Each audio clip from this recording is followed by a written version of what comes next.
Sementara itu, pemirsa, pasar ikan bersih bantuan Kementerian Kelautan dan Perikanan Direktorat Pemasaran di pasar tradisional modern senilai miliaran rupiah terbengkalai. Para pedagang enggan menempati pasar ikan yang diresmikan tahun 2021 lalu.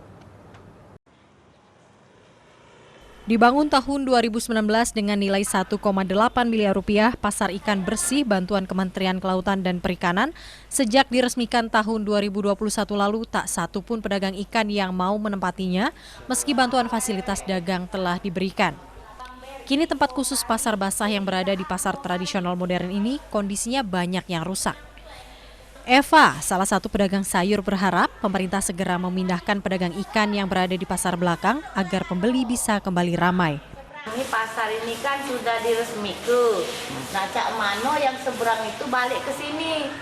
Kan tadinya kan itu seberang tuh kompak sini kalau oleh corona lagi tadi balik ke Jalan Lingkar. Sudahlah, tidak ada lagi corona, tolong bantu kami masyarakat ini yang kompak-kompak yang kasihan sayuran yang tidak laku, yang seberang itu balik ke sini mau pacak.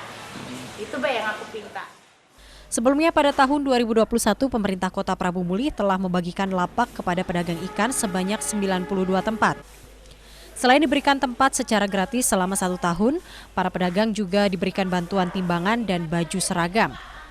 Namun disayangkan, meski pemerintah telah memberikan bantuan, puluhan pedagang ikan masih enggan untuk menempati. Meski pemerintah telah memberi batas waktu hingga Desember 2021. Dari Prabu Muli, Beri Brima, iNews melaporkan.